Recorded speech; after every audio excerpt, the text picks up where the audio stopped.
Okay. Bago pa tayo mag-vlog, no. Ito oh, 'di ba? Hindi naman ganyan yung tamang pagkatapon ng basura, no. Maisingit ko lang, no. Kasi halimbawa ako isang bisita sa lugar ninyo. Tapos may nakita akong ganitong basura, nakaka-turn off. Kasi unang-una, yan pong ganyang pagkatapon ng basura ay pwedeng magdulot ng sakit sa ating mga katawan. 'Di ba? Dahil pag yan nabulok, may bakterya, nilangaw, dumapo kung saan-saan yan. Buti sana kung nilangaw nandito lang, 'di ba? Kung saan pupunta yan.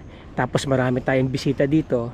So, 'di ba? Pwede ring mag-cause yan ng, alam niyo na, outbreak ng disease. So, sana po ay ayusin natin yung pagkatapon ng basura at sana ma-implement ng LGU ng lugar na to na gawing wasto o i-monitor yung ganitong klaseng mga yung mga ganyang klaseng basura, no. Kawawa naman yung may-ari nito, ginagawa ng basurahan yung kanyang lugar. Ano po, sana makarating sa may-ari. So, but anyway, nandito po tayo ngayon sa Botolan, dito po sa Panan. Okay, yan mga ma'am, mga sir, yan po ay a beach. Alright, dito sa aking kaliwa, palabas po yan ng National Highway, about a few meters. Mga gaano kalayo, sir? 500 meters National Highway na tayo. And then doon, pag kumaliwa pa kayo uli, dire-diretso na po yan ng bayan ng Botolan, about 1 kilometer or 1.2 kilometer mula dun sa National Highway. Sa lalabasan nito ay bayan na ng Botolan. So about mga 10 minutes, 8 to 10 minutes, nandun na kayo sa bayan ng Botolan. About 15 to 18 to 20 minutes, nandun na kayo sa bayan ng Iba. Alright, dito sa kanan, papunta na po yan ng Subic, Olongapo, Bataan, Pampanga, Manila. Alright, 4 hours drive from Manila po itong lugar na to. May binibentang property dito, mga ma'am, mga sir, mga boss. Alright, ito po yung kanyang private road right of way. Yan, maluwag, no? Kasya nga pumasok ang bus dyan, tsaka truck eh. Kasya truck, no po. Hindi nga lang siya two-way lane. Siguro ito po ay nasa 4 meters. Yeah. By the way, kasama ko ulit si Sir June. Okay, siya kasama ko dito ngayon sa property na to. Kaya tatanungin natin siya mamaya. Okay, so mula dito sa point na to, ano po, okay, pansinin niyo po concrete road, halos lahat na po dito ng mga kalsada sa Zambales, maging sa mga interior barangays ay mga concrete roads na po. Alright, so mula dito papasok kayo mga about 80 meters, parating po kayo dun sa property.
a free throw.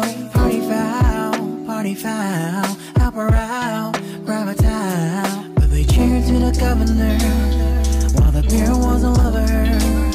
Trust me, ain't no amateurs now. We got this, so rest assured. When I think out loud, there's always a crowd. Smoking heavy cloud, feeling good right now. People sitting by the wall and they're leaning. Somewhere lying on the bed, lucid dreaming. I've been feeling nothing lately when without you.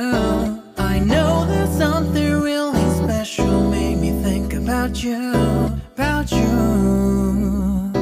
About you.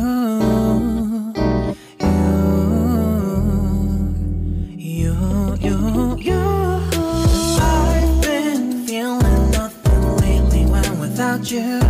I know that something special made me think about you. About you, you, you. About you. Pag ito na i-develop ninyo, napakaganda po ng property na to. Kasi unang-una, yun na nga, maluwag ang road right of way, malapit sa National Highway, at syempre, beachfront, di ba?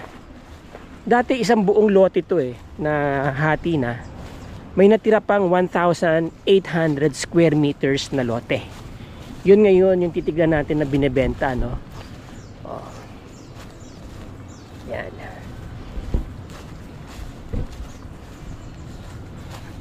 Alright, so yan, mga 80 meters ang ang kanyang distance mula doon sa entrance papasok dito sa property.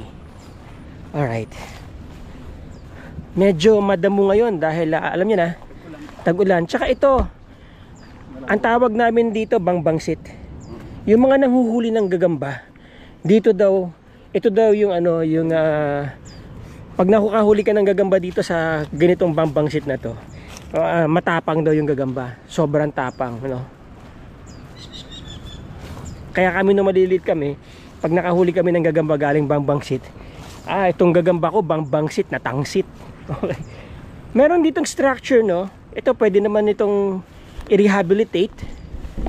Yan, matibay pa naman siya. Magagamit po ito, especially kapag gusto nyong gamitin for, alam niyo na, para sa mga tao nyo na ilalagay dito. Tapos merong safety area dyan, merong pressure tank doon. So I would assume na nandyan po yung tubo ng tubig.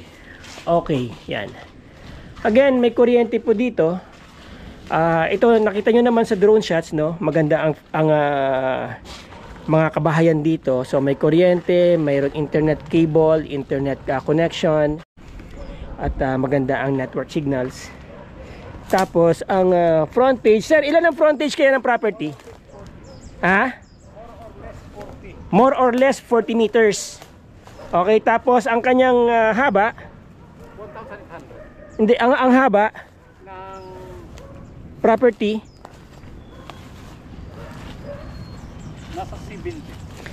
Nasa 70 to 80. Gaano kalaki itong property? 1,800. 1,800, okay. So 70 to 80 ang haba po, Ayan, yung bakod na yan hanggang dun. Okay, may mga talim na po dito na aure. At saka yan. Yung aure na yan, hindi po ito talaga native dito sa atin Dinala lang to dito. Napaka-invasive nito. Pero tignan nyo, maganda siya magbigay ng shades, Ang bunga po nito ginagawang ginagawang composite, wood plastic composite. Yan. Yung buto niyan, parang ipil-ipil. Alright, so may mga talisay dyan sa harap, malalaki na, Tapos may mga RO. Hindi daw naman talaga pine trees yan. Ang pine tree yung nasa Baguio, ito ay RO. Pero siguro species din to ng pine tree, Yan. Ito ang beachfront, ito ang frontage nyo, nasa more or less 40 meters, sabi nga ni sir. Okay, napakalaki pa. I mean, maganda yung area for development, diba? Yun. And then nakita nyo naman sa drone shots, marami tayong mga kapitbahay dito, marami na mga resorts, marami na rin mga nag-invest dito. malayo ang shoreline mula dito sa frontage. Kaya pwede nyong gamitin to as part of your accretion, no? Pwede kayo maglagay dito ng tinatawag na hindi siya permanenteng structures, no? Mga light materials na structures, mga kubo-kubo, you know. Tapos yan. Ngayon po kasi ay rainy season, kaya medyo palalim yung dagat, ano. Pero nagbabago po ang contour niyan, parang gano'n, no? Nagbabago ang contour niyan kapag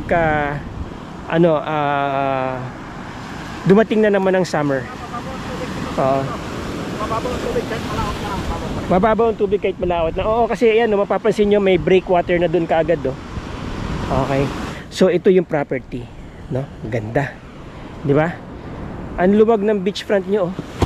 Oh, ang daming pwedeng gawing activities dito. Yan. Ganda, no?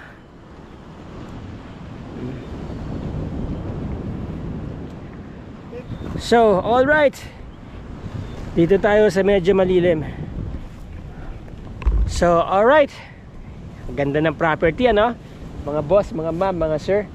Alam nyo, kung may pera lang ako, bibili ako ng mga ganitong properties, eh. Ang bilis po kasi mag-appreciate ng mga value ng mga resorts dito. Zambales ay isa sa mga talagang dinadagsa ng mga turista na. Kapag nag-open po itong Zambales Tarlac Road, mas lalong tataas po ang value ng mga properties dito. Okay, ang property po ay nasa 1,800 square meters. Tax declaration, classified na po ito as alienable and disposable land. Ready for titling na po ito. Binebenta po itong property ng 6,000 pesos per square meter. So that is 1,800 square meters, lumalabas na 10,800,000 yung property na to. Alright, so ayun, again, ang property napakalapit po sa National Highway, 4.5 o 4 hours drive from Manila, malapit sa Iba. Maraming salamat po sa inyong time, sa panonood ninyo.